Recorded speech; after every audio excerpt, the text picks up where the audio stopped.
এক গ্রাম্য লোক আল্লাহর নবীর কাছে এসে বলছে, হে মুহাম্মদ, সাদা সিধা মুসলমান, হাসরের ময়দানে নাকি বিচার হবে? হবে তো। বিচার করবে কেডা?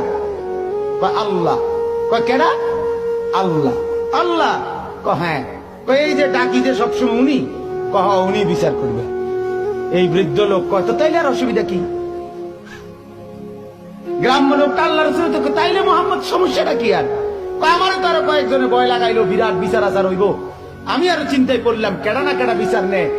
এখন শুনছি যেহেতু আল্লাহই বিচার করে, উনারে তো আমি চিনি, আমি তো 5 ওয়াক্ত উনারেই চিনি, আমি রুকুতে উনাকেই চিনি, সেজদা করতে উনাকেই চিনি, আল্লাহু আকবার বলতে উনাকেই চিনি, আলহামদুলিল্লাহ পড়তে উনাকেই তো চিনি, সুবহানা রাব্বিয়াল আযীম বলতে উনাকেই তো চিনি, সুবহানা রাব্বিয়াল আলা বলে উনারই তো চিনি, প্রতিদিন সেজদা করে উনাকেই তো চিনি।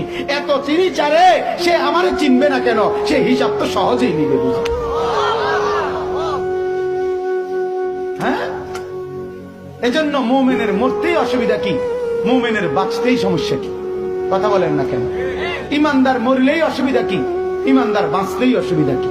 ইমানদারের কোনো অসুবিধা নাই।